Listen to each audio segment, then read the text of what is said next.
and welcome to the League One Lowdown season preview time. My name is Sam, and for once, all four of us are here. So, Jamie, how are you? Hello, how are you? I'm good.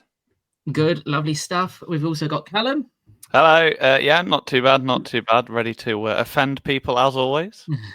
And some people who will be doing some offending this evening is Seb. How are we, Seb? Yes, very good. Thank you, Sam. Very good. Lovely stuff. So, without further ado, we've all done our individual tables, including the owner of the deck, Ryan. He's also included in this. So what we've done, we've all ranked our tables 1 to 24, and then we've done an average, which gives the position. So certain teams in here that you may look at thinking, oh, why are they so low? It's because certain hosts have put them really low, which ruins the averages. Yeah, and if you had a look at our Twitter earlier today, you'll know what position I'm talking about. But without further ado, starting in bottom place in League One, AFC Wimbledon. I think with near enough all of us have got them in the bottom. Well, all of us have them in the bottom four. Just Callum and Seb, who don't think they'll finish bottom. So we'll start with Seb. Why are Wimbledon going down? First of all, well, why are they going down? I just don't think they're good enough. Only just coming up from League Two. I know they've been in League One before. I just don't think compared to the other teams in the league, I just think that their squad is weak. I think the signings that they brought in are not necessarily going to guarantee them survival. In terms of why I've not put them sort of bottom, is that I think there is some sort of sparks in the side. We looked that their front line at times was really impressive last season, albeit in sort of a division below. So I think there are sparks to be that look promising, but not enough to see them sort of not get relegated. And Jamie, just on AFC Wimbledon before we'll move on to the next team, because we're pretty all in the same sort of book here. Are Wimbledon the kind of team that are going to have to wait until very late in the transfer window, when near enough all the Premier League teams and Championship teams have got their business done, to look for that loan market and look for that star man? Yeah, I mean, that's a good question and a good way of framing it, because we're doing these predictions now, and the preview now is that there's obviously so much time left in the window, and you expect all the teams in the division to do at least a bit of business before the end of the window, and Wimbledon definitely need to do a good chunk of business. And if they can sort of filter through the loan market, and that often comes later in the window, as you say, Sam, then that is the only optimism I could bring for Wimbledon. But even with that, they did incredible to come up, and that they probably weren't in the best four teams in the division in terms of quality as well. And their biggest work of the summer is bringing Ali Smith in, but he's just returning. That hasn't added to the squad. It's just kept the squad the same. So they just haven't done enough for me yet to look like they have anywhere near enough to stay in the division. Yeah, I do agree. I think the big issue is they haven't replaced Josh Nerfield yet, who's obviously moved to League One rivals. Bradford. So moving on to 23rd place, the only person here not to predict them to go down, Callum Davis.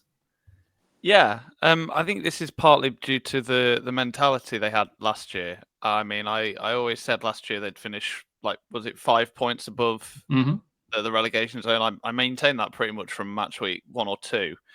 And that's exactly, I think, to the point where they finished.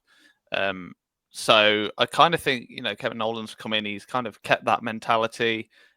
Decent ins and outs, the likes of Jack Burrows. We know he didn't have the best of times at Lincoln City, but definitely wasn't an offensive signing. I think it's fair to say, and maybe for a lower League One side, he can do the business, I think.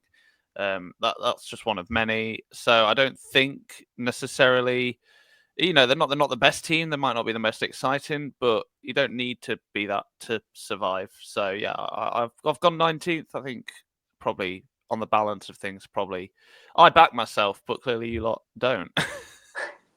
Yeah, I don't know what Jamie and Seb think, but I look at the overhaul. It's a massive overhaul. Let's be real. At Northampton, while there is some good players in there, like Jordan Thornley from Oxford's a really good signing. Dean Campbell from Barrow's a really good signing.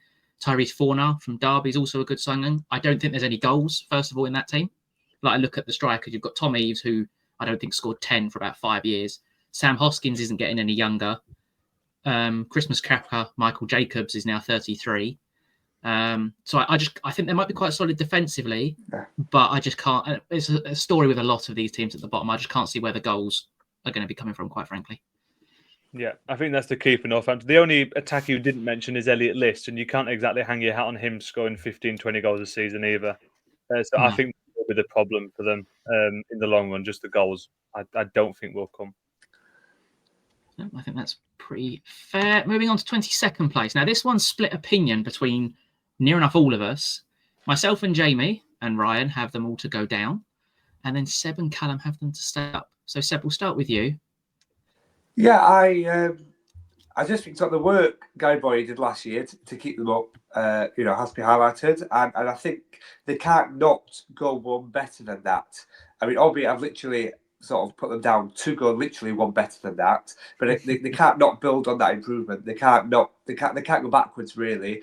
They are an established League One side, and they can't be getting relegated because not only because of the manager that they've got, because of some of the players they've brought in as well. Some of them have got quite a lot of experience in League One. I think of sort of Lofthouse coming in from Barnsley. He was on loan with them last season as well. I guess the only question about would be their strike force. We mentioned it quite a lot last year in terms of Bodvarsson and Burrell. They're both now gone. Would be and that. No one really sort of to step up to the plate. So that would be my only question mark over them. But I just think they can go one better than they did last season. I think the foundations have been laid, and they can use last season as a good springboard for this season, which is sort of why I have them as surviving and not getting relegated. Okay, and Jamie, relegation for Burton finally. The point Seb made about them not having a strike force is the reason I've put them in the relegation zone, because losing both, Burrell more recently, but Bodvarsson we've known about for a good few weeks now. Those were the two sort of linchpins of that success at the back end of the season, and taking those out of it, I don't know where the goals come from, to copy and paste what I said about Northampton a minute ago, and that is my main concern for them really. And I don't think you have to be sort of amazing to stay in the division. You've got to have 4 worst teams, and I think they just fall into that category of being one of the 4 worst teams in the division, and just with that lack of goals. I think their saving grace is the manager. So that is my only sort of, as I say, saving grace for them. But I just don't think it will be enough with the lack of attacking options. Yeah, I think that's right. I think the only thing that may stand in Burton's favour this year is the continuity of maybe the squad after a big upheaval last summer. It is a bit more of a continuity, but I'm in agreement with Jamie. I just don't think Tavares and Beasley and then Orsi obviously coming back have the same sort of effect as a Bodvarsson and Burrell, who's obviously gone to championship level. Right, moving on to Stevenage. So I've got them in 18th, Jamie 20th, Seb 20th, Callum 22nd, and Ryan in 20th. So the only person to have them to go down, Mr. Callum Davis. Why? Because I said it when Steve Evans left and Alex Ravel came in. No manager wants to play the Steve Evans way. Obviously, we covered it quite comprehensively when Steve Evans was in charge of Stevenage and Rotherham, to be fair. And it I think Alex Ravel wanted to make his own identity as a football club. And we've seen that in some of the signings, maybe an attempt to be a bit more creative, a bit more attacking, which is natural. That's how people want to play football. And I've always said that will probably backfire on them. Stevenage is kind of, don't want to say a brand. It's got its own brand identity of football in kind of the way that Manchester City do under Guardiola, dare I say. Obviously not the same level of attractiveness or fun to watch. But I've kind of based it off that. And I just think that they'll try. And, I'm not saying it's a bad thing, but I don't think they'll have the quality, the resources to have that attacking nice football. And maybe if they resort to going back to the Steve Evans way that Alex Ravel can play, they'll be all right. But we'll see. I'm not sure personally. And just to tag on to that, I guess a big one for Stevens last year was the goalkeeper, Murphy Cooper, that now is no longer there. It is at sort of Barnsley instead. He was a big sort of big figure, really. Sort of Stevenage finishing 14th last season, and the amount of clean sheets that he kept, and to now not have that in the side, I think that Stevenage are going to miss him. We'll see them clearly not keep as many clean sheets as they did last year, but keeping a clean sheet it's quite a big deal. And if you add tally that up over the combination of the season, then I'm just not quite sure Stevenage will be the same outlet this season. Yeah, I think the only thing that I think Stevenage have got, which is why I've got them a little bit higher than you, is I quite like the signing of Phoenix Patterson, which they actually spent quite a lot of money on. Bez Labala's decent. Jordan Houghton's decent. They're probably a number 9, like most teams are in this league. A number 9 short, and then probably a decent lone goalkeeper again.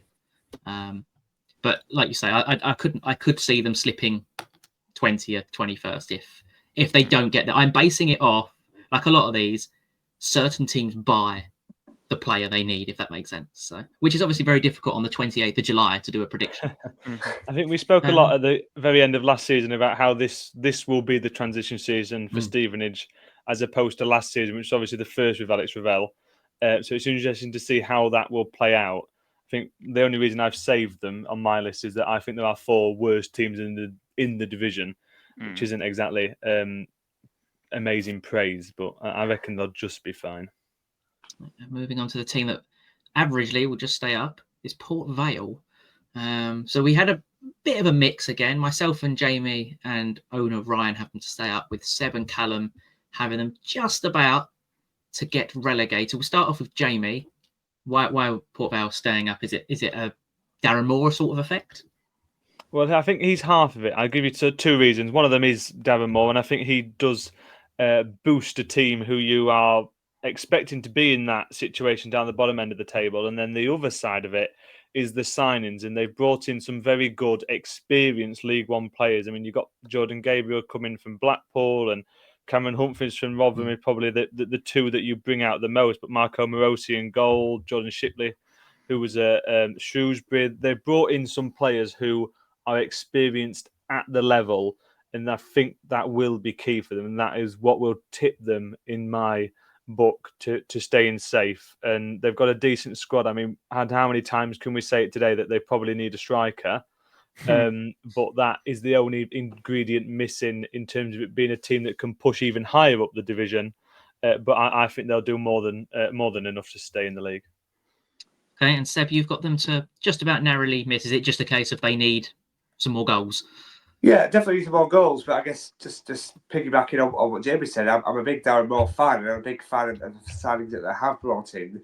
I just feel that there needs a bit more firepower up top. They just don't quite have that focal point in that number 9 position, which, they still have time to get. Don't get me wrong, it's still a month or so before the window closes. But as I look at things now, they don't have that quality in the attacking positions, which I think could be their sort of one downfall, or quite a big downfall, especially for a side that has just got promoted into a new division. That's totally fair. Moving on to 19th place now. This one, really, this is the first of, I'd say, 4 that majorly split us. Myself, Jamie and Seb have Mansfield Town to stay up. Owner Ryan, who's not here to defend himself, has them to go down. But Callum, bottom of the table, my friend. I think part of it comes down to what was an abysmal run of form last season. It was. They survived based off the first 12 games of the season, pretty much. And after that, it was relegation form. Like, it was abysmal, and there is no defending that. Stags fans will probably put it down to injuries, but every team has them. Some more than others, undoubtedly. But I still think, it wasn't great for them. It speaks to a lack of squad depth. And I'm not sure personally whether they've fixed that going into this season. And I don't want to, because he is a great manager. He's done a lot for a lot of the clubs that he's been there. But Nigel Clough, he's taken Mansfield to heights. He's been an incredible manager there. But at times last season, I started to wonder whether whether it was what he wanted to do. Whether kind of like the effect of him had worn off there. He is a great manager. It's no disrespect to him, but sometimes just a natural change is needed, and I just worry for them. Like, we talked a lot about Huddersfield's losing mentality. That's embedded in Mansfield now. Like, it just is there, and I do worry for them. They have had some good players join the club. Joe Gardner, for me, is one. He showed glimpses at Lincoln, but whether he's ready to be exceptional at this level and be that creative outlet, I'm not sure. So that's why I've put them bottom. I just can't ignore the losing mentality that they had last year. I just can't get past that. Okay. What about you, Jamie? You've obviously got them very, very similar to obviously myself and Seb. Yeah, me and Seb got them 16th. You, Sam, 17th.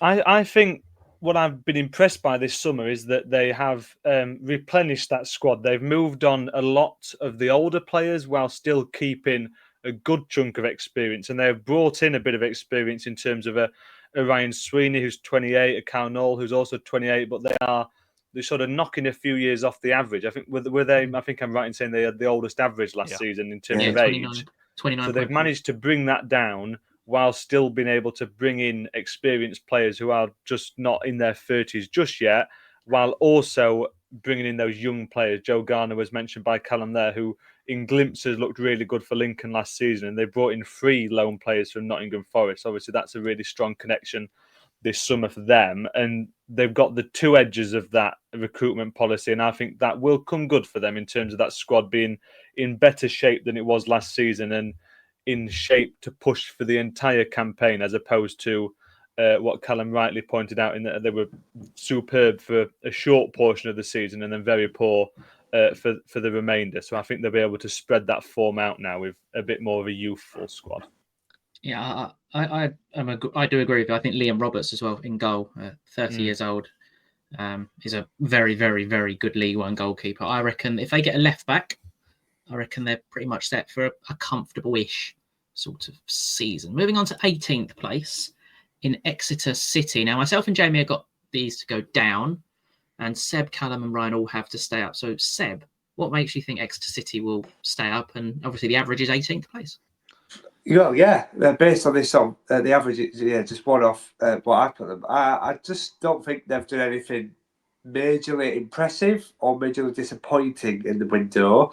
And I think they are, if you look at sort of their recent finishes in League One, I think the history sort of suggests that they will finish around the 18th mark.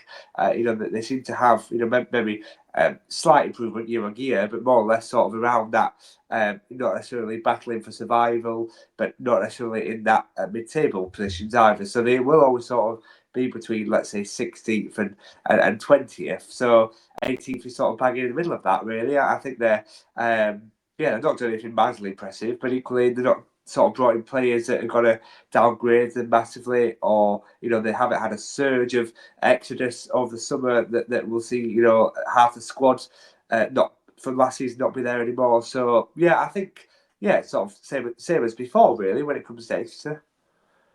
Yeah, I think the only thing that throws me is obviously they've started the last 2 seasons exceptionally well, and then they've capitulated mid-season and had a strong end. They've lost all the creativity of Dimitri Mitchell. For me, they still don't have a goal scorer up front. I mean, if you're looking at Jaden Wareham or Josh McGuinness to get you probably 15 goals roughly a season, I don't think or even double figures, I don't think they can do that. They've lost, I can't remember, I think it was Caleb Watts to Plymouth as well. Who was a big creator for them. Defensively, they have massively shored up with Ryan Rydell, Lucas Woodhouse, Sil Swinkles, and they've obviously got Joe Whitworth back, which is massive for them.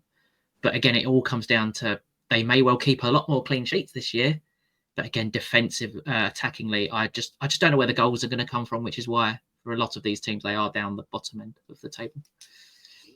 Yeah, I think they're just regressing would be the word I use for Exeter. And I think the stat is correct that they were the biggest overperformers last season in terms of XG and that side of things. And you can't do that forever. And it's very difficult to replicate such an overperformance from suggested stats. So I think will catch up with them this season. Totally fair. Moving on to 17th place now. A brand new one of the first promoted side after Wimbledon is Bradford City, who finished 3rd. Now, so we've all got I think, respectable in lower mid-table. So we'll go to Callum on Bradford City. What's made Bradford probably be one of the most secure of the promoted sides so far? I just think as a club, they've got the foundation. I mean, they clearly have the fan base already. I think in terms of numbers, just one of the biggest clubs in the division, and obviously that does filter through in terms of recruitment and stuff like that. I think they've got a solid squad. I don't really think there's any key areas that are particularly Swiss cheese holes in the whole squad. I just think it's a solid foundation. I don't think they're going to do anything remarkable. I think 13th is probably pushing their luck. Unfortunately, Sam. I think there will be worries of relegation, but they're a promoted side from League Two. Unless you're Wrexham or Stockport with that amount of cash, I don't think anyone can really expect to be pushing for top half, really, other than maybe one team that we'll come on to a bit later on. But I've got strong hopes for Bradford City that they'll struggle, but maybe a bit like Northampton were last season, always have a little bit of a buffer to not be too worried about it. But we'll see.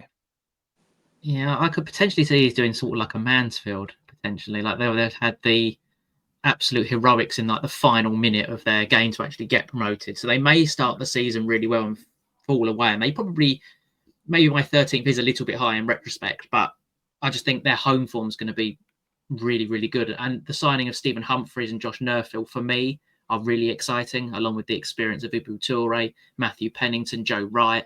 So yeah, I think we're all in agreement, which is actually the first time it's happened, regardless of the variety of positions, that a club will finish lower mid-table. So moving on to 16th. Now, this one, again, has split opinion. Seb, we'll start with you. You're the only person to have them in the top half. Is it the name Peterborough that's made you sort of do that a little bit? No, but no, it's the fact that I think Peterborough had a bad You can season hear him last on the year. back foot. No. Peterborough had a bad season last year, and I think they have to do better. Darren Cantley really disappointed. I'm sure he will be. Darren Ferguson as well really disappointed. So it has been improvement on this season. I know some of the deals, some of the transfers this summer sort of gone against Peterborough. Losing arguably two of their best players, I think, for little to no money over the summer. And I think that will, don't get me wrong, sort of impact them. Hence why I've not put them in the playoff position, but I certainly think it will be an improvement on what we saw last season. I think, I just think it will be better. I think McAntony won't be happy as an owner in terms of how they did last season, so they can't do any worse. They can't be sort of in that bottom half of the table. They have to at least be in that top half, and they will try to push for that playoff position. I just don't think they will get there. That's not for lack of trying. I just think that the squad isn't good enough compared to what it was perhaps 3-4 years ago when they were regularly hitting the sort of the top six. That won't be the case, but they'll certainly do better than they did last year. Okay. And Jamie, you obviously disagree with considering we've got them, nearly 10 positions lower?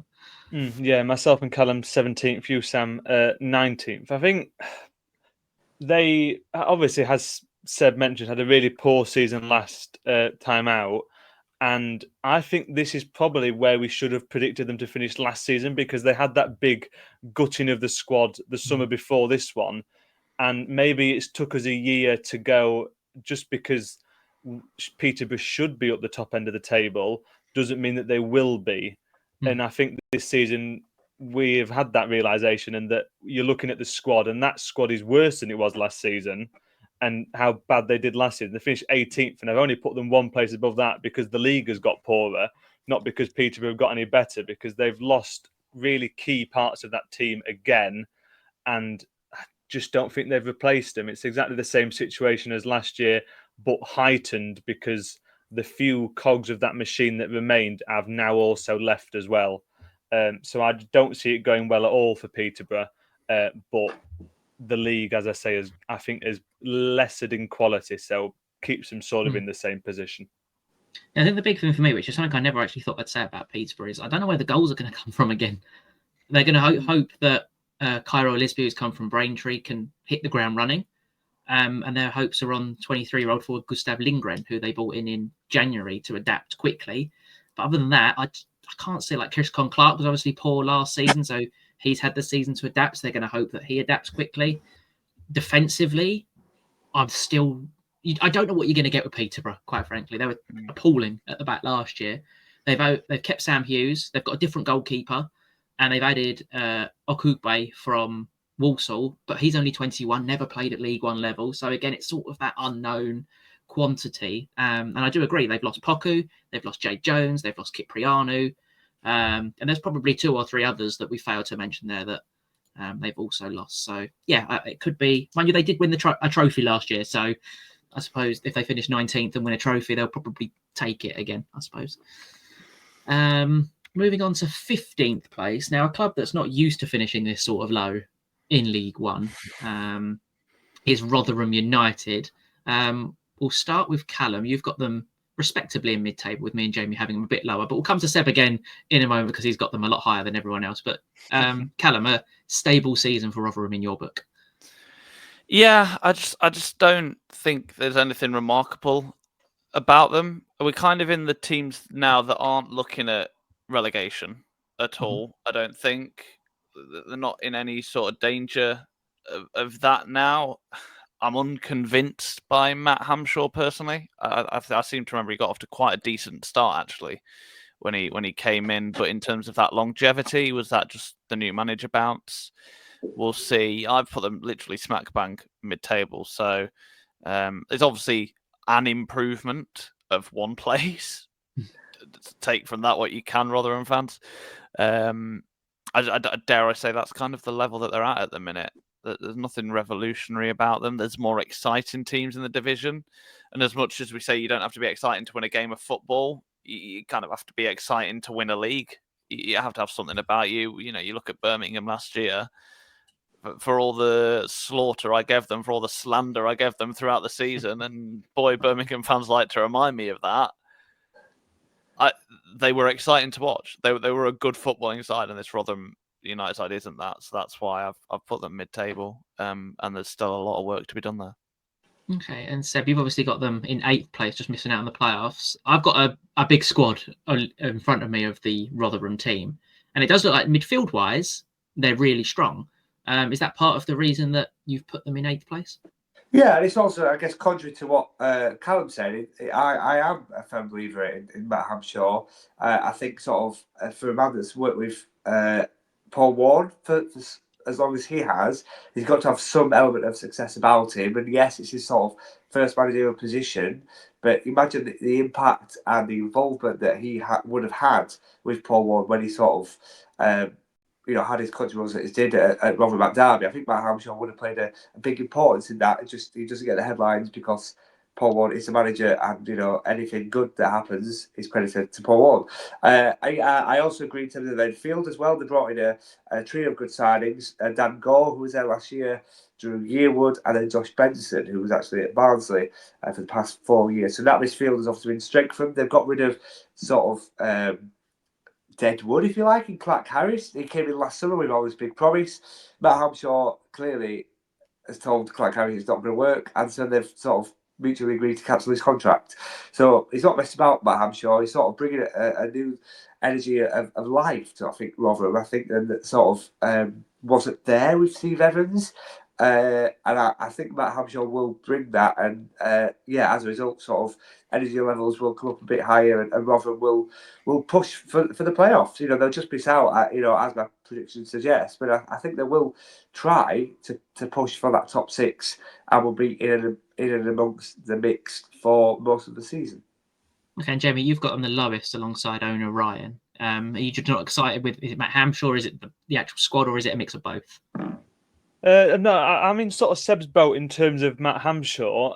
I think he's a good coach, and he proved himself in that short spell at the end of last season, and I think that will continue. And that is, I'll be honest, I think that's the only reason I've not put them even lower than 18th, because that squad, I really don't have any sort of belief in that they can have a good season. And I just don't know about the framing with Rotherham. I think if they finish 12th, which is where Callum puts them, that is an incredible season for this Rotherham team. Similar to what we said about Peterborough, in the way that because of their name and where they have been over recent seasons, doesn't necessarily mean that in the current iteration that's where they belong in a way. And they need a big rebuild, and that will take time. And I think if they finished in sort of where Callum, Sam, myself, obviously a little bit lower, finish in that sort of realm of lower mid-table, that can be looked at as a solid season and a place to build from. I can't see this season being the one where they suddenly surge back up the table. I think they need the time to build something. And I think Matt Hampshire is the person to do that. But yeah, this season, it should just be a reset, I think. Yeah, still the effects of Steve Evans' splurge last summer, near enough, wasn't it? Giving a load of oldies 2-year contracts. Moving on to 14th place, Jamie, your club, Doncaster Rovers. We've all near enough got them in exactly the same place. Me and you have them in mid-table. If you were offered 14th now, I'm guessing you'd probably take it. Yeah, of course. Yeah, I mean, I think you take anything that isn't relegation as a newly promoted team, don't you? With the exceptions of what was said earlier in terms of Stockport and Wrexham and teams of sort of that ilk. I think if we finish 12th as I've put them or 14th as our average suggests, then that is a great season and a great return to the division. And I think we've done enough in the summer that warrants that sort of position. And we've had a really strong 8 or 9 signings we've brought in, and it seems to be gelling. And we've kept together the majority of that squad that God has promoted into the division as well, with the exception of a Joseph Alowu and a Tom Anderson, who have been replaced already with new central defenders. And Rob Street, who of course was on loan, has been replaced somewhat. That perhaps being the only issue, but Brandon Hanlan, who's coming from Wickham, has hit the ground running in pre-season. And I mean, what stock do you put in pre-season? I don't know, but they are looking like they have the makings of a solid mid-table team. So I'm fairly confident that we will finish sort of in that pack and be the best of the promoted sides. Yeah, I think that's fair. Just don't let you lot play out the back, if anything. The weekend's anything to go by. Get it out of the way in pre-season, I say. Yeah. Moving on to 13th place, the second of our supported clubs, Lincoln City. Callum, I'm guessing you'd probably take 13th as well if it was offered to you. Do you know what? Yeah, probably. Very probably. I think to say that this summer has been an underwhelming couple of months is probably putting it quite favourably for the Imps. 2 wins as of recording in Sonny Bradley and Riley Towler, which, you know, they're all right, not non-offensive signings. Sonny Bradley is proven. Riley Towler comes with great recommendations from Portsmouth fans as well, and has already scored a couple of goals in pre-season. So, you know, who needs a left back? But that is Lincoln's huge issue at the minute. They don't have I mentioned Swiss cheese early on, and there's a massive gaping hole in 2 parts of Lincoln's squad right now, and it's left back and it's centre midfield, or holding midfield as the current system is.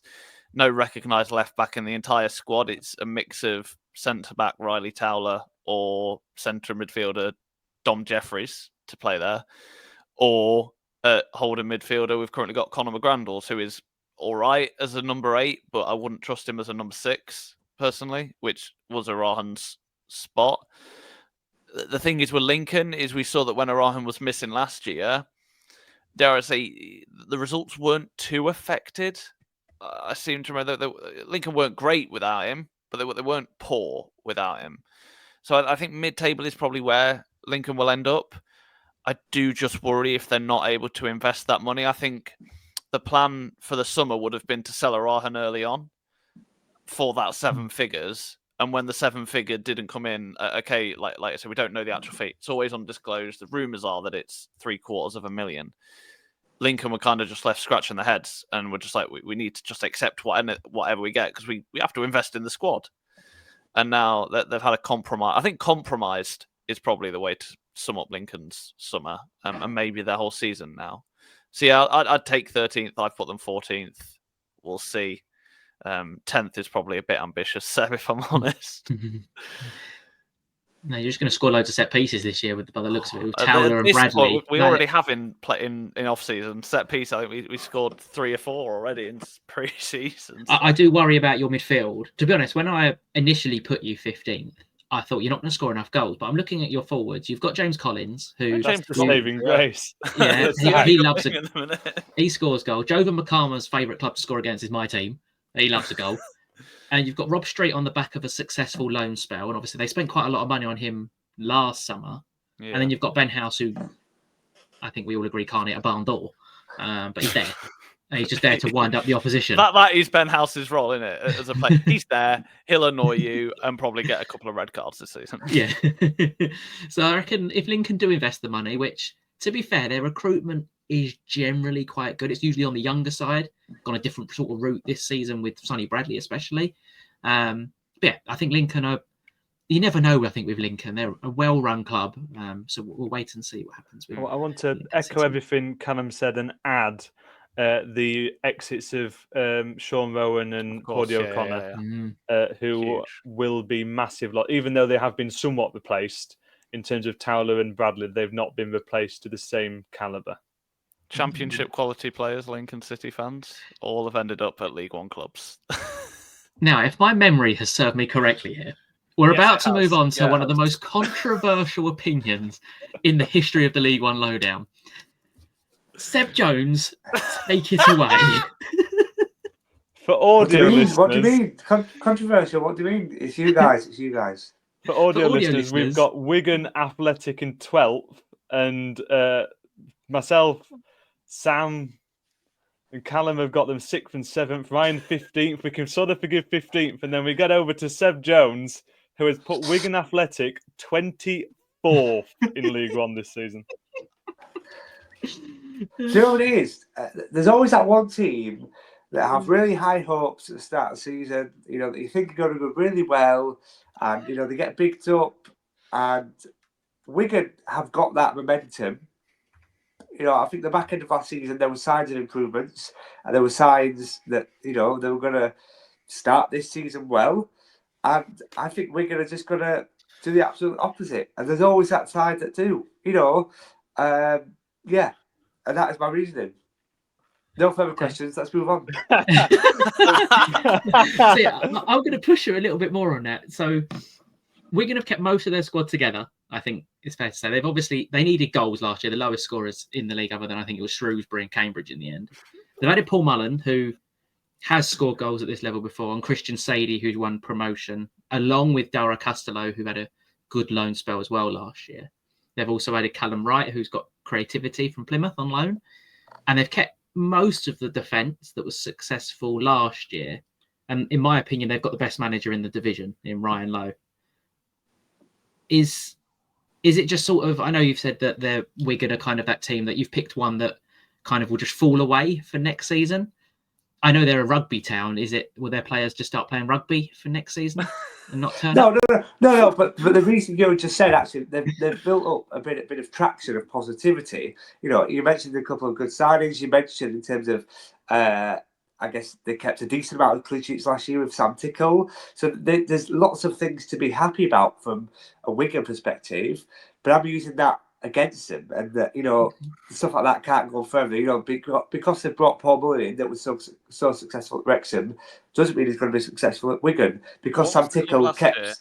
What was the club last year that had really positive momentum that then crashed and burned last year? If there's one every year, I can't recall one last season. No. Okay, I can't recall one. In the Championship, did we expect Luton Town to come straight down? No. Back-to-back relegations. Having had got relegated, but we were pretty promising season in the Premier League to then drop down to the Championship and go straight down. Having built, So that was really a League One example from last year. Well, the club that's now in League One, but I think it has happened before.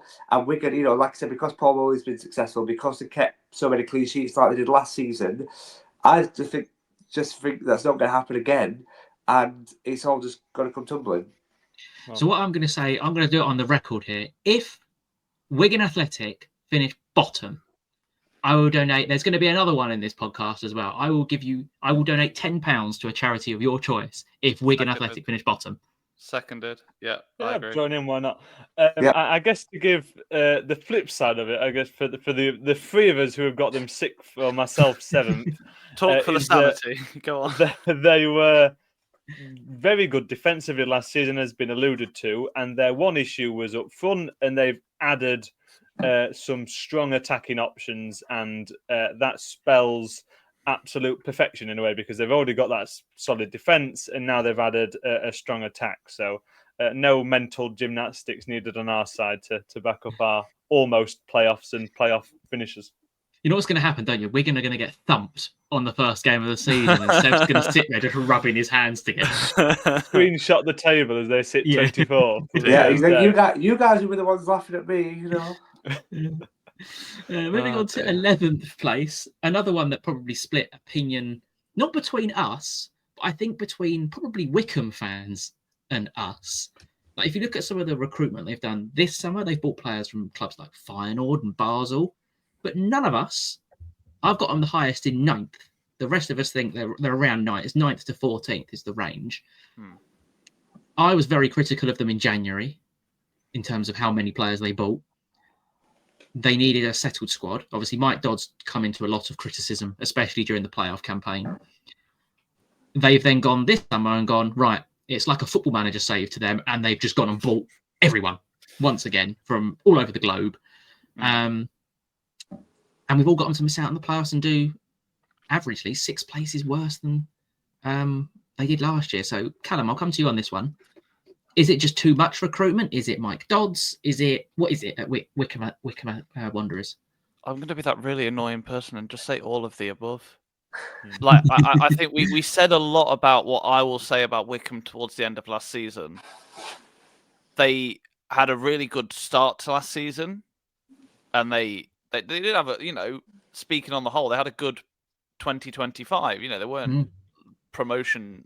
It wasn't promotion or playoff form, but it was good form. But they're just on this slope downwards that just feels potentially unstoppable. And we'll talk about clubs that are spending a lot of money a little bit later on. But it does feel like they're on this slope. They're playing a lot of money in probably agent fees and transfers and things like that, even though they're free. There's no such thing as a free signing in football, as much as some clubs would like to let you believe, which I'm sure I'll talk about that again a little bit later on. But I just, there's not a huge amount to add from last season, I think. So I'm going to refer people to our season review for last season, Wycombe Wanderers fans. I just think, too many players. If this was a football manager save, squad cohesion would be 0. It'd take them until about November to start winning games, as seems to always be the case in Football Manager. 10th, I think probably being generous, to be honest. But I think there are worse teams, like we said with other clubs. So it's a good thing you've mentioned it. It'll probably take them to November to get going. In terms of Mike Dodds, Jamie, he probably can't afford till November that they start slowly. Yeah, no, I agree with that. And I think we sort of spoke, obviously, back into last season. And I think the stat is that they were 8th or 9th in that sort of range. If the season had started when Mike Dodds came in, that they would be mid-table, which is where our average and sort of we put them. And I think that is the key ingredient, that Mike Dodds is not the manager to get enough out of that squad that Matt Bloomfield did in the first half of last season. So that is the reason I have them slipping down to 11th, coupled with what you both mentioned in terms of another very heavy summer of recruitment. And there's only so much you can do before it becomes too much and it's overwhelming, and you can't keep rocking the boat and expecting it to stay on course. And I think they'll slip away again this season. We can finish mid-table. Yeah, I do agree. I just think, like we've mentioned many times, it's too much recruitment, and trying to build like a squad that 11 players that need to know how each other play is going to be impossible, because it's going to be chopping and changing, trying to find his best team. It'll probably take him 16 months to actually work out, and by then half the players will probably be sold. Moving on to 10th place. Right. Here we go. Seb, Here we go. We'll do the same deal. If Barnsley finish, for the audio listeners, I've got Barnsley 14th. Jamie has them 13th. Callum has them 13th. Ryan has them 12th. Seb Jones, the Barnsley fan, has them in 2nd. I'll do the same deal. If Barnsley finish 2nd, I will donate £10 to a charity of your choice. Seconded. Seb, have you got the blinkers on? Not that I'm aware of. No. That was was any alcohol consumed during these predictions? A perfectly sane and biased decision. He was drinking the Conor Horan Kool-Aid before we did his prediction. I just got Conor waiting outside for me.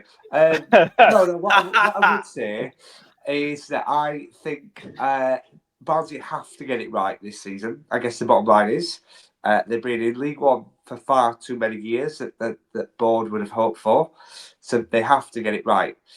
we seem to be saying that every single year, and that has not happened. But this year is going to be the year. Conor Hurrian knows what it's like to play for the town. He knows what it's like to, be part of the coaching staff as well. Yeah, the fans know exactly what he's like as a person. He knows what the fans are like. He knows what the fans, I think that connection is there. And I think the players can really buy into it. He's not scared to make decisions. We've seen him sort of, a couple of players, just to note, that have not sort of made the cut for the season. Stephen Humphries is not has moved on, obviously, to Bradford. Corey O'Keefe as well, one of the top sort of creative players in Barnes' side last season. They all came down to Conor Hurrian and Barry Cotter as well, all of which sort of, I guess you could call fans' favourites. But ultimately, Conor Hurrian made that tough decision. They didn't fit the style of play, and we wish them all the best, but go elsewhere. And that ruthlessness is what you need, really. And I think it's what some of our managers have lacked in previous years. So I'm a firm believer in Hurrian. I'm a firm believer in what he's going to bring to the town and bring to the club. And yeah, I think he's going to bring success. He brought success when he was at the club as a player, double Wembley winning captain. And there's no reason why he can't bring success as a manager. Yeah, I think that, to be fair, you've explained that really well. And if you look at your squad, you do have Luke O'Connell, you do have Adam Phillips, you do have Davis Keillor-Dunn. That's the big one. You've got a match winner in your side. You've obviously got a good goalkeeper now. I think centre halves, you need 2 or 3. I think you've got Giovanni, the Frenchman. I can't say his name. He's decent. Jack Shepherd's come back from a decent loan. So I think there's a basis of a good squad. Fabio Giallo is very good going forward. Again, it is McGoldrick, yes. As well, so I think there's a basis of a good squad. How old is he? 30 goals over the past 2 seasons, David 37, David McGoldrick. To be honest, Barnsley could finish where myself, Jamie and Callum have predicted them, or they could finish near the top end of the league. I just don't think we're going to know until sort of 12 games in. What I'm hearing from you, Sam, is that you could be convinced. I could be be convinced because of the quality of your squad. No, I could be convinced by a playoff push, but second place. Yeah, a playoff push. Stretching. Playoff push. I could respect a playoff push. If you put them probably 6th, I could probably accept the argument. But second place. But hey ho, you could be right, Seb. You could be right. We could. If you think there's only one team better than Barnsley in this division, out of all the teams we're going to go through, out of all the money we're going to go through in the next half an hour. No, just no. I feel like that's the argument over. No, you at least what you've done is you've explained yourself extremely well. Let's put it that way. Moving on to 9th place. So again, I think this one, not between, other than owner Ryan, who again is not here to explain his decision making. And Ryan, if you're listening, put in the comments why you've put Cardiff City 4th, please.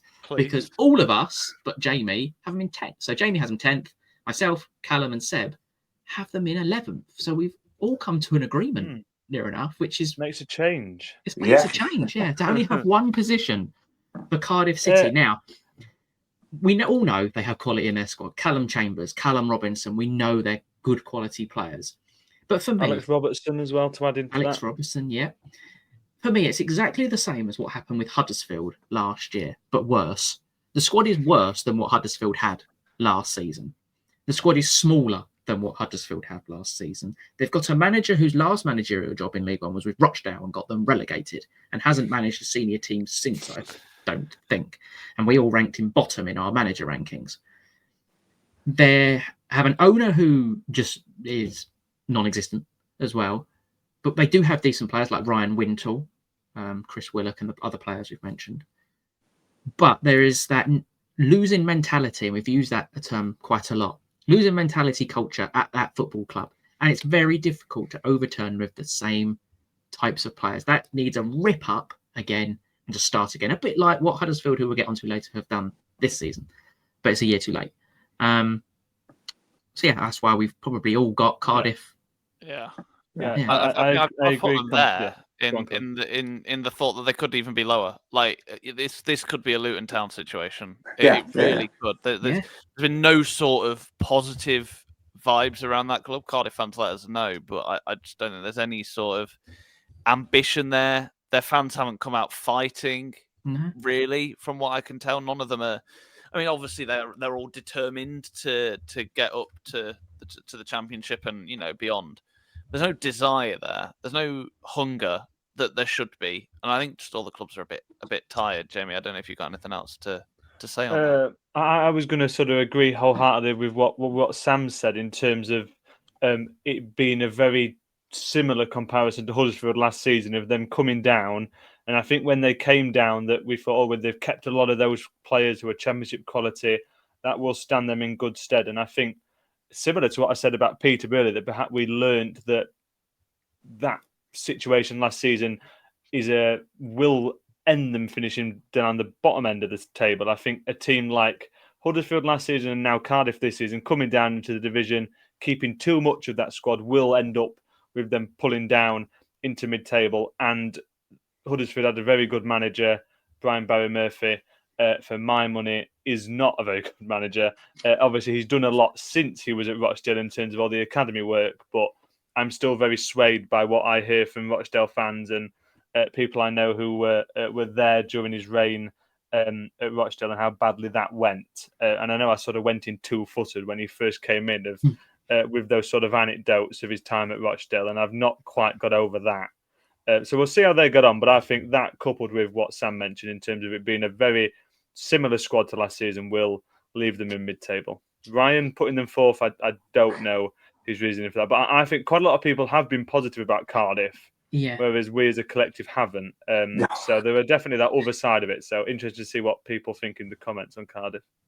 Yeah, moving on to 8th place. Now, a club who has a lot of positive momentum, I think it's fair to say, behind them with the new ownership group coming in. Again, this one's split opinion between all of us. There's a difference of 8 positions. I've got them in 10th. Jamie's got them in 5th in the playoffs, along with Ryan, who's got them in the playoffs. Callum's got them in 9th, and then Seb has got them in bottom half. So again, we'll start with Seb. You've got them the lowest out of the 4 of us. I'll be honest, the bottom line, I'm just not sold on Noel Hunt. I think when he got the job last year, taking over from Sellers, I'm just not sure. There was always going to be a drop down when he came in, and we discussed this at the time. But I just don't believe in terms of his managerial qualities, and therefore I don't believe he's the man to take them either on a playoff push or on sort of a promotion push. I know they obviously brought in O'Connor as well, which is sort of a really good solid option to have at the back. But other than that, I'm not massively convinced by some of the signings. And I can just see them just sort of following that mid-table mediocrity. There's not really much to it other than I'm not sold on Noah Hunt, and they've done nothing to really inspire me that they're going to sort of push for the playoffs, like a couple of you suggested by it. I agree with you on the I'm not sold on Noel Hunt part, to be honest. I do agree with you on that. But Jamie, and especially Jamie, we'll go to Jamie. You're the one that's got them in the playoffs, and you're here to defend yourself. Yeah, that surprised me in terms of Noel Hunt, because he did a cracking job last season. I think all of us, especially me and Seb on the review show, as soon as Sellers left, we thought, well, they're going to significantly drop off and they won't be anywhere near the playoffs and they'll finish mid-table, but that is to be expected. But they were up there until the very last game, and if one result had swung the other way, they'd have beat Leyton Orient to that final playoff spot. So Noel Hunt did a superb job last season on that shoestring budget with everything going on behind the scenes, and now he's got a much better squad. Paddy O'Connor was mentioned in terms of that marquee signing of the summer. They've brought in some solid players. They've kept a lot of that exciting core from last season. And perhaps in 2 or 3 weeks' time, I might put them slightly lower, depending on who they lose between now and the end of the window. Because people, I think it's Harbin Nibs who has been most recently linked to a move away. But if they can keep enough of that core with Lewis Wing, with Charlie Savage, then I'm standing by my playoff spot for Reading. And we've talked a lot, and obviously goals are hugely important. That is my one question mark. But Mark Mahoney could provide that. There is a reason 4 or 5 teams were reportedly after him. That's not some sort of fluke that multiple teams in the division were after him. There is obviously something there with him that multiple teams have picked up on. So I think he could potentially provide that side of it as well. And I think everything's pointing in the right direction. And to use the Callum Davis phrase, they've got a great aura at the minute with the new ownership. The first aura of this podcast. So moving on to the team just to miss outside the playoff places is my team, Leyton Orient. So myself and Jamie, thank you, Jamie. You can stay hired on this podcast. Have them to finish in the playoffs. Callum have them just to miss out in 7th place. Ryan in 9th, and then Seb has us in mid-table. We'll start again with Seb, and then we'll go to Callum. We'll go that way.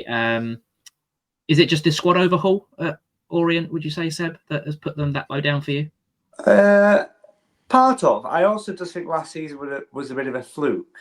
And I know you may not be happy with my comments, but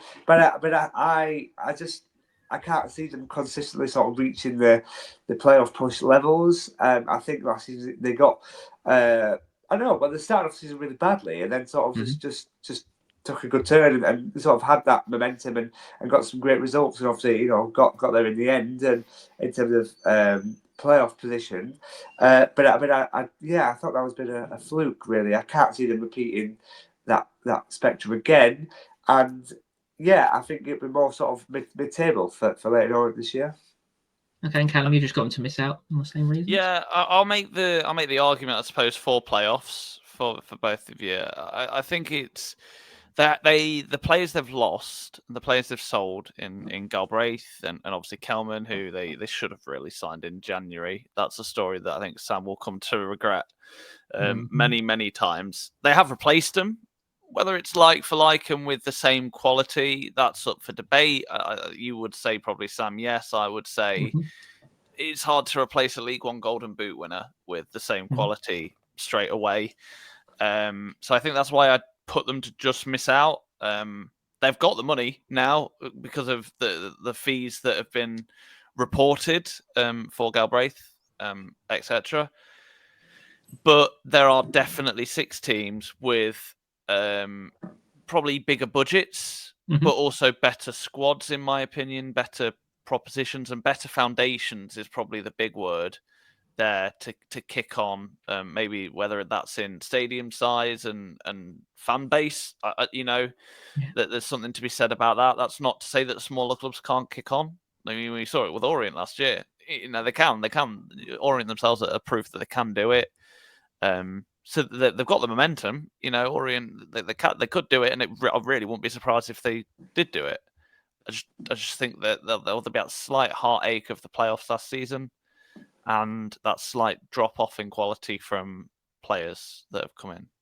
Yeah, I don't know if you agree with me, Jamie, because we've both got them in the playoffs. There's probably a little bit more bias on my side as well, because obviously I'm the supporter of the club. But I think Aaron Connolly is, in terms of reputation especially, as good as Charlie Kelman, if not better. He's played in the Premier League. He scored goals in the Premier League. You've got Josh Koroma, who's come in. That's a good replacement for Dan Ajay. On the left, you've still got Ollie O'Neill. Dimitri Mitchell as well. Yes, he has problems with injuries, but on his day can do a bit of spectacular. Idris El Mazuni's come back.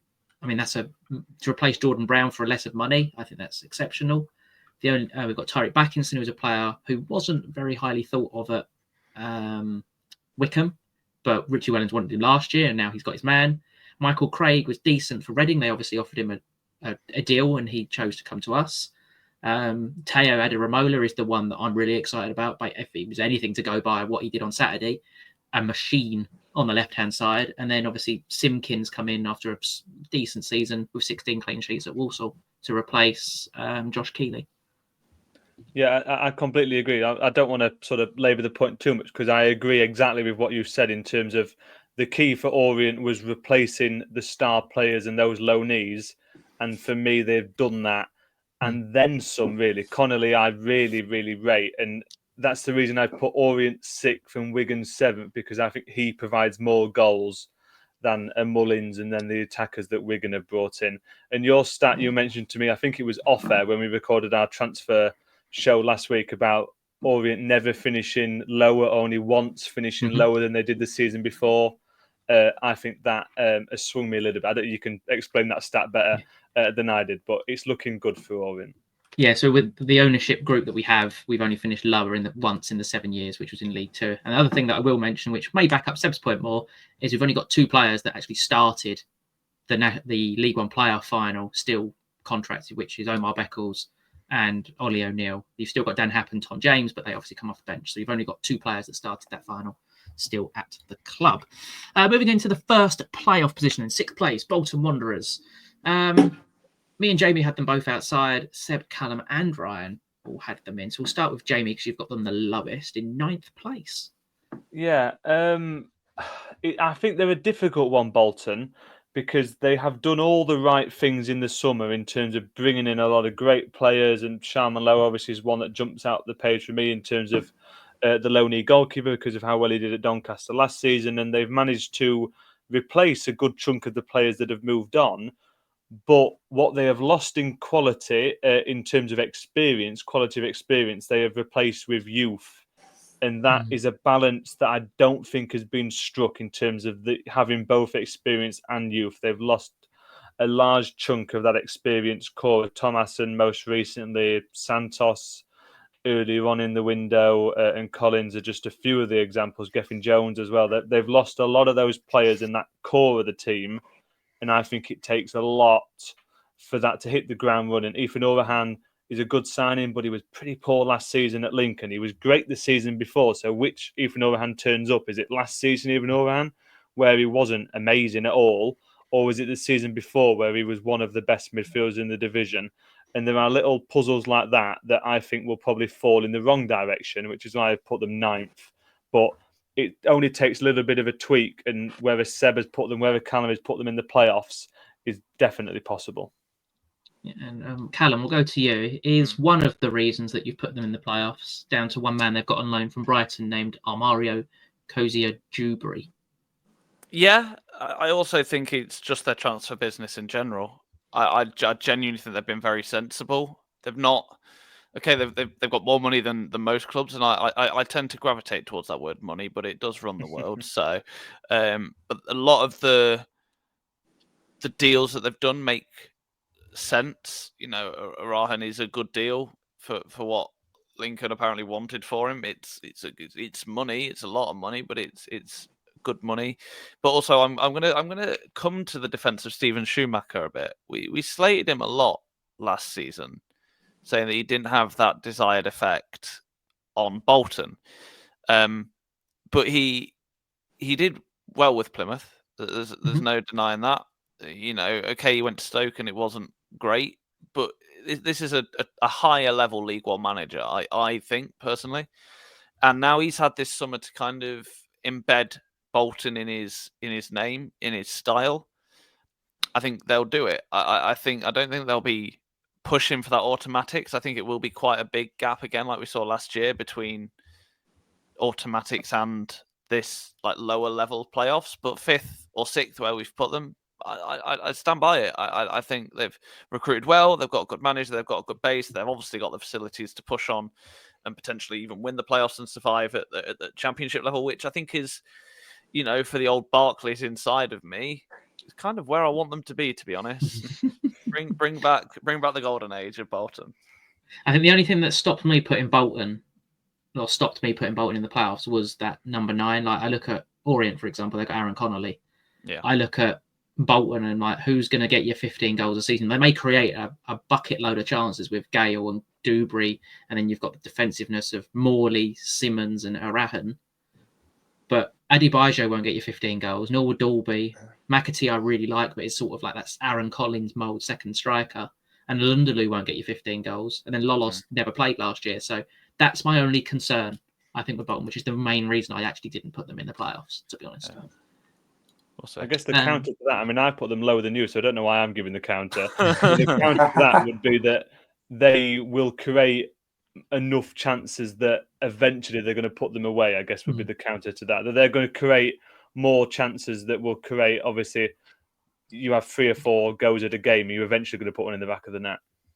Yeah, and I don't know if you had the same problem. I mean, we're doing the 1-24s. I reckon I could have had 11 teams for 6 places, realistically.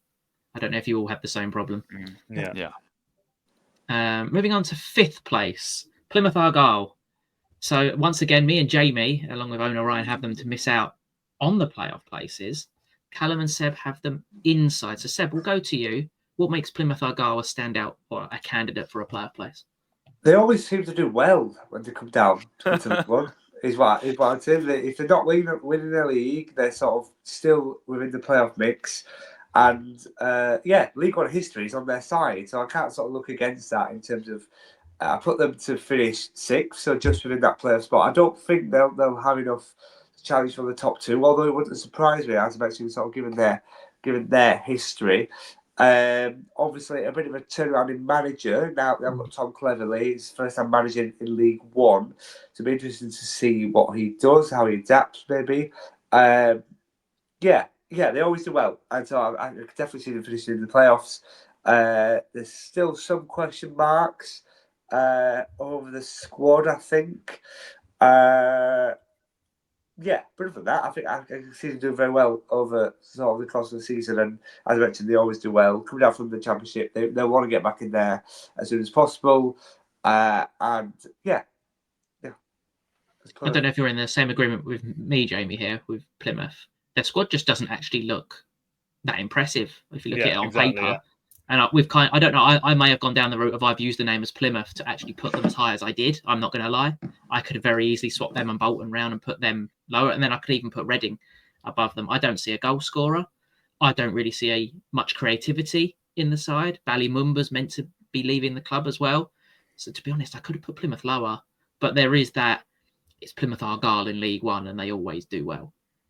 Yeah, no, completely agree, actually. I think that is very similar to what I was thinking. And I think the striker situation is my biggest question mark. I know they were linked with Burrell, obviously, from Burton, and that hasn't come off. And they need someone to come in. And it's just how different it's changed since the manager that moved on to Schalke, and how optimistic everyone was just a couple of months ago to now. It's just a complete sort of 360 turnaround. So it'd be interesting to see sort of which side it goes. But I'm with you. I could have put them lower, but it's that belief in that they do always do well in the division, and that I think they will probably add before the end of the window. Oh yeah, I think they've got to.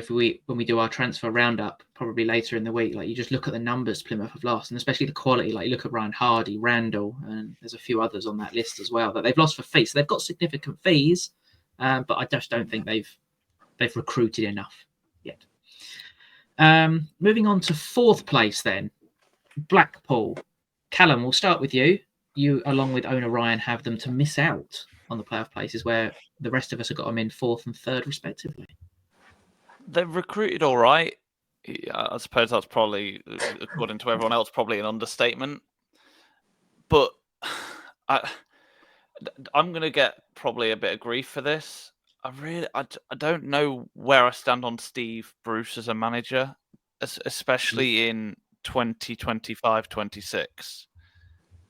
Like, is he a manager for this era of football? Is he a manager for this era of League One football, an era where it's all about how you play? It's not, the traditional game as we used to know it, with long balls and big burly men hoofing it up the pitch and that sort of rubbish. See, it's not the Steve Bruce way, is it? Whether he's adapting his style, I don't know. I just, they played Donny in pre-season at the weekend, and they are not adapting their style. I can add that. So whether the quality shines through of the players they've recruited, I don't know. The one thing we also can't predict is whether managerial changes will happen. If it's like Blackpool were last year, Steve Bruce will be gone by September. That might happen, and then they might finish 4th. You don't know. I can't see it. I think he's the oldest manager in the division at 64. Looking at the ages, he is. So that, and again, that's not. Sir Alex Ferguson won Premier League titles in his 70s. So what do I know? But I just think perhaps it's time for Blackpool to look at maybe a more youthful, exciting setup, and I just worry that they're being a bit over ambitious this year. But I don't know. You all seem to disagree with me, so maybe I'm missing something here. No, we all disagreed with Seb, and Seb validated his points extremely well. I mean, if we look at the squad, like they've got two. I was really surprised they signed Bailey Peacock Farrell on loan from Birmingham. That signing to me just didn't make sense. That just seems a waste of wages, considering you've got Ravazzoli, who was one of the best shot stoppers for 6 months of the League One season last season. You've got three, in my opinion, top League One centre backs. You've got Oliver Casey, and then they've added Horsfall and Ihekwe to that promotion-winning pedigree. Steve Bruce has won, I think, 6 promotions in his career from the Championship to the Premier League. Has managed over 300 games at the Premier League sort of level as well. He's now had a proper pre-season with the squad. Midfield-wise, Lee Evans was a standout last season. They kept hold of him. They did lose Rob Apter, but they got George Honeyman, different type of winger, very vastly experienced, and has promotion-winning pedigree. They brought Noah Lennis back, who scored goals for them. The only, I think, downside to, at the moment, the Blackpool squad, it's the smallest in League One with just 21 senior pros. That's probably the counteract, I think, of where I've put them. But I just think Steve Bruce will get them at least playoffs because that's what he does when he's had a pre-season. Yeah, I've got 3 words, 3 reasons, I think, for Blackpool. I've got physical, recruits, and Bruce. So I'm completely opposite to Callum because I am firmly on the Steve Bruce train this season. And I think, for all the reasons Sam mentioned in terms of the signings, and that squad is incredible, that they will have everything they need. They've added so much height and strength, and I said physicality to that team. It is a really imposing team. As I mentioned a minute ago, they played Doncaster in pre-season, the last game of pre-season, and it's an unbelievable team to look at in terms of the 2 centre-halves. They've got Ashley Fetcher up front, and they've got such great quality as well. And I think I just can't find a reason. I can't find a spot in that team where I look at it and go, "Oh, they need to add there. They need to add here." They've got all the ingredients. And you mentioned the goalkeeper situation.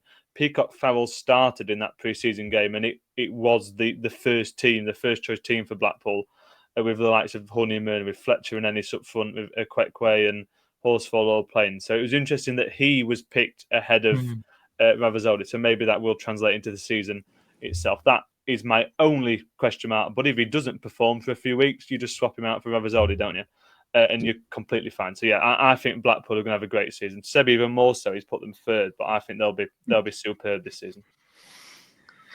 Okie dokie. So moving on to the top 3 then, everyone's favourite part, especially if your club's involved in it. So the question is, who is third? Is it Stockport? Is it Luton? Or is it Huddersfield? In third place, we have, just missing out on automatic promotion, Luton Town. Seb, we're going to start with you. And to be honest, I'm not actually going to blame you for this prediction because I nearly did it and went rogue, but I didn't. You've got them to miss out on the playoffs.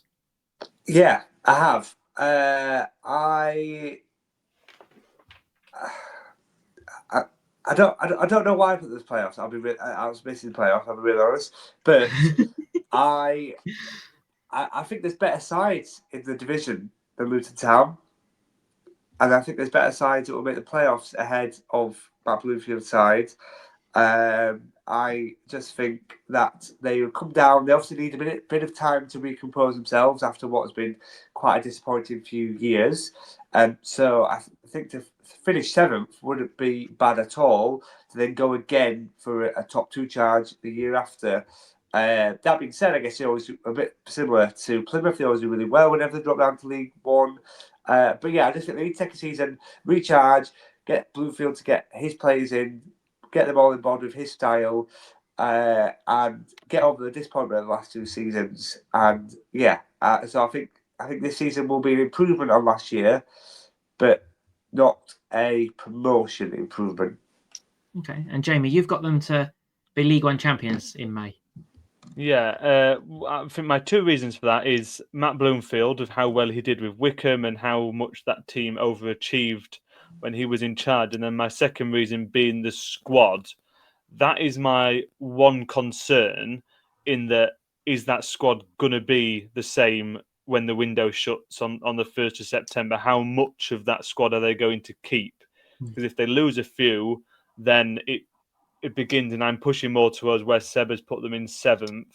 But if they can keep a large chunk of what they have, I think they will win the league. And even if they do lose a few of those key players, they should have the money and the resources to reinvest quickly.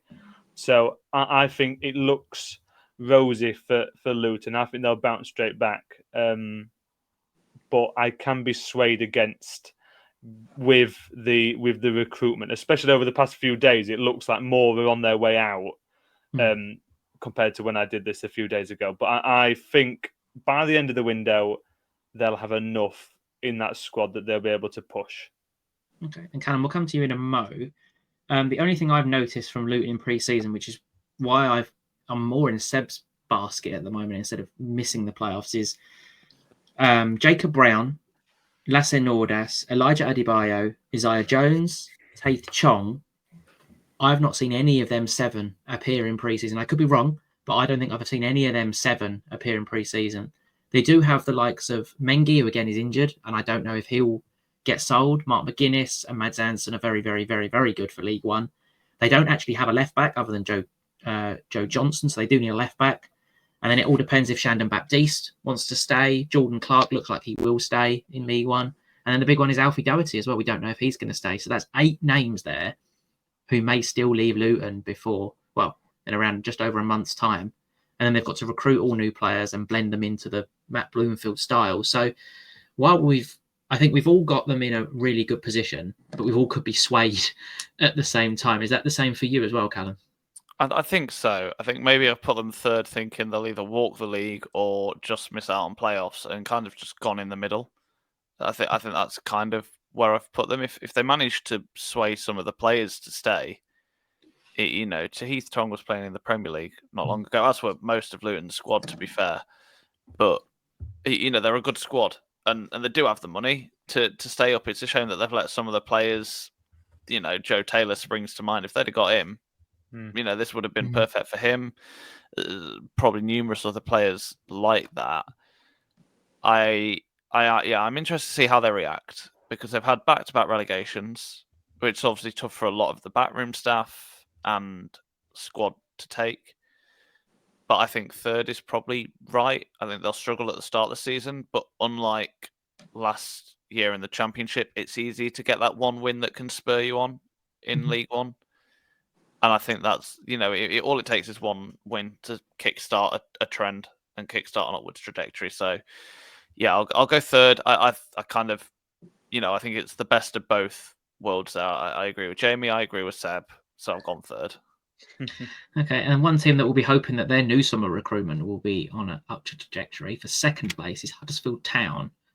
Plus the busybodies of League One, absolutely annoying the entirety of the League One fan base, just buying the League One Ultimate Super Team with Alfie May, Marcus Harness, Ryan Ledson, Marcus McGuane, Lyndon Gooch, Joe Lowe, Josh Feeney, Murray Wallace, Sean Rowe, Jack Watmore, and Owen Goodman, all joining the club. And that's to go alongside what they bought in January in Joe Taylor and Dion Charles, not to mention that they've got Lasse Sorensen, Herbie Kane, Ruben Ruxon, Radine Albalka as well.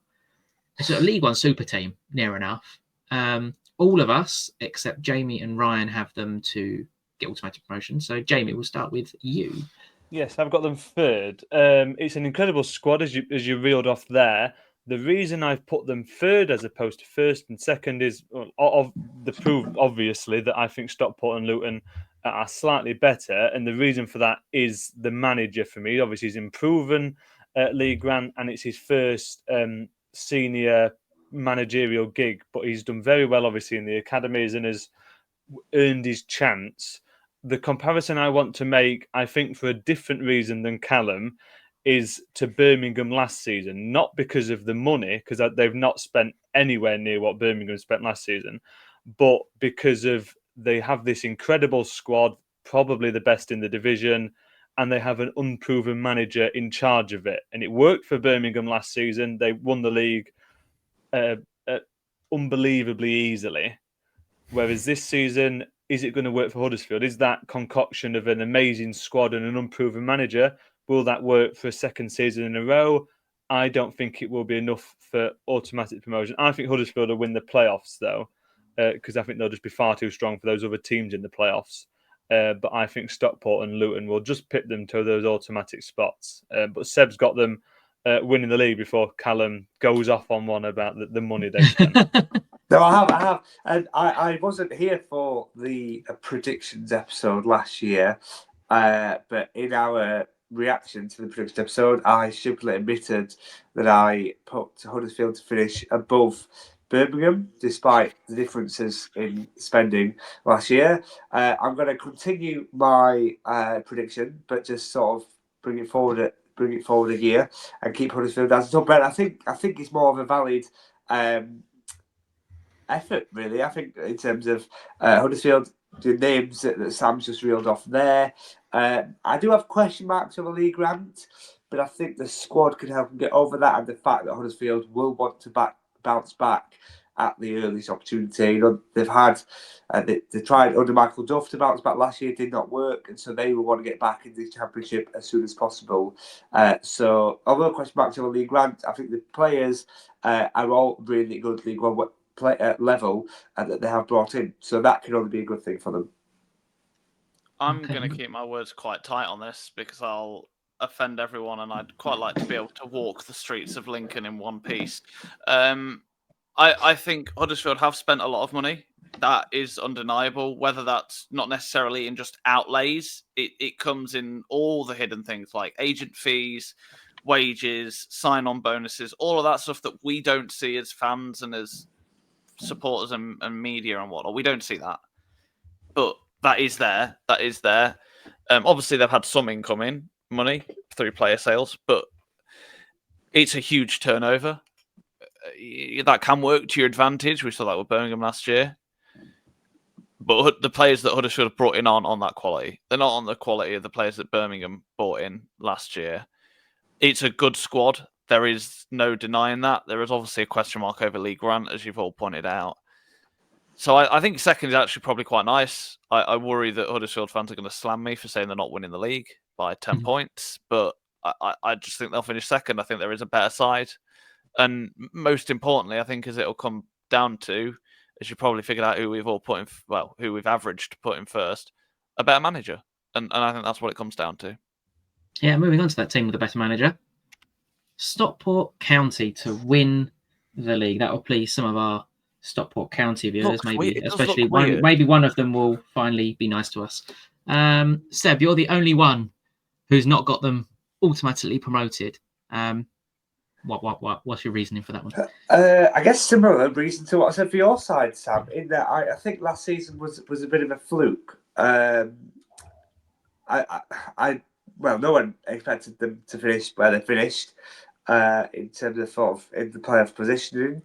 I don't know. I just have a funny feeling about Stockport that they'll do well. Don't get me wrong. They'll sort of keep that trajectory going that is building up at the club.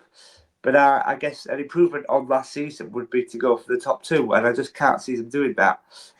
So they, it's still not a bad place to finish in fourth, but I can't see them really sort of progressing any further than they have. I think they've hit their ceiling in terms of their club. And I know that they've brought in a couple of players over the summer, but not enough to strengthen them massively. And especially because of the clubs coming down as well, and the clubs that are already in strengthening more than Stockport have. I just can't see them going for the top two. So I think they're sort of not stagnating, but sort of just about the same from last year. Yeah, I think the thing for me for Stockport, I've kind of based it on that they will get another number 9. They've obviously got Carl Wootton, who was pretty decent, to be fair to him, replacing what they had in Louis Barry, who was a big loss especially for the last 6 months of the season.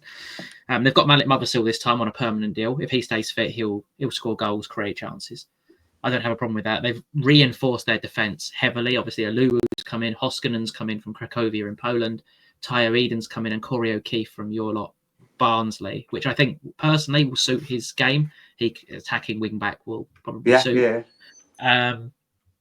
If they get a number 9, I just can't see the way Dave Challoner sets his teams out. If they get a proper number 9 who's going to get them 20 goals this season, I just can't see past Stockport winning the league. And I think it's all going to depend as well how quickly Huddersfield gel as a unit. Like their squad is, in my opinion, the best in the league, Huddersfield's. But there is that doubt over Lee Grant. There is that doubt of how quickly the squad's going to gel together.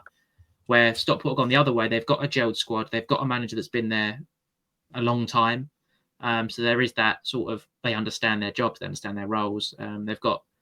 Finally, they're going to put a roof over one of their stands as well. And they've got that new stadium in the offering as well. So I just think there's so much positivity around Stockport, regardless of how last season ended for them. I think personally, there's one word I'll say on it, and it's cohesion. It's a well-gelled club. It's a well-gelled squad. That's what you need in League One. So I dare I say that's all I'm going to say on it. I'm normally a man of a lot of words, as people on this podcast well know, but it's cohesion, and that's what will win them the league. Yeah, and I know I've not put them top, but I've obviously got them going up automatically in second. And I think the only thing I would add is that all of the signings they brought in have improved an already very strong squad. And that stands them obviously in very good stead. Yeah, and regardless of his age, at 34 years old, Oliver Norwood is like a fine magician at sort of this level, isn't he? Yeah, for sure. So, there's our predictions on the screen, 1 to 24 for the combined table.